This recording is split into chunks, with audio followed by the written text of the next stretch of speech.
Guten Morgen, meine Damen und Herren. Versehen Sie, aber ich bin ein Amerikaner und spreche wenig Deutsch. Ich verstehe nicht gut. Also hatte ich meinen Vortrag auf Englisch. Well, I hope I said that right. Thank you. Thank you.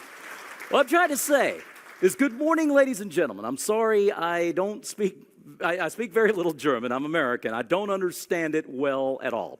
So I'm going to give my talk in English.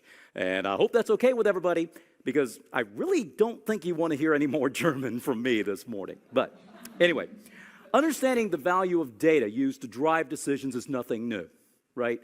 Because the COVID-19 pandemic over the last couple of years put a huge spotlight on the importance of adopting best practices with regards to hygiene.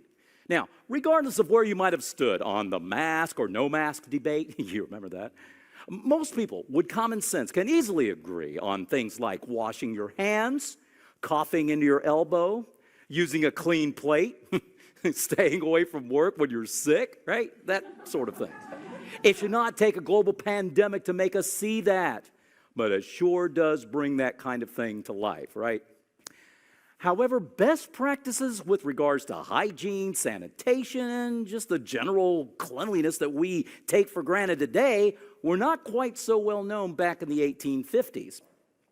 With mountains of data accumulated since then, we know better now because, well, data is part of our everyday life, isn't it?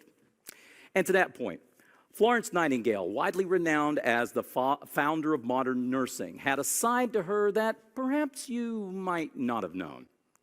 After returning to England from leading a team of volunteer nurses in military hospitals during the Crimean War in the 1850s, her radical ideas regarding sanitation practices, well, at least considered rather radical in those days, revolutionized the understanding of public health in the British Isles and laid the foundation for the modern profession of nursing as we know it to this day.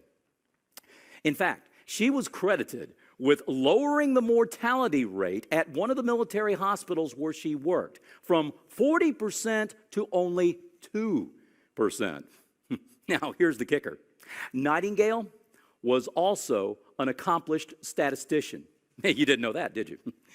Riding high on a wave of popularity after returning from the Crimean War, and remember, she was already being heralded as a hero.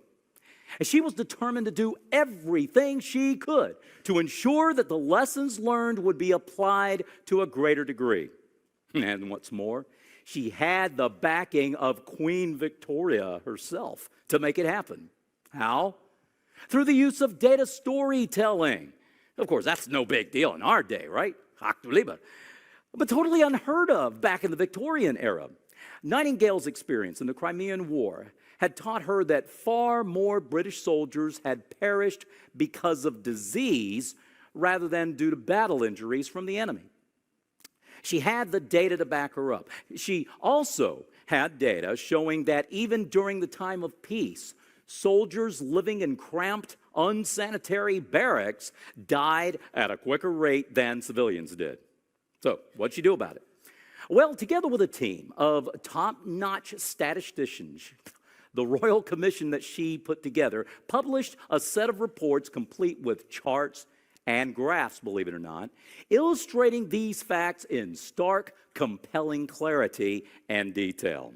Take a look at this chart here and you'll see what I mean. Good night. Wow.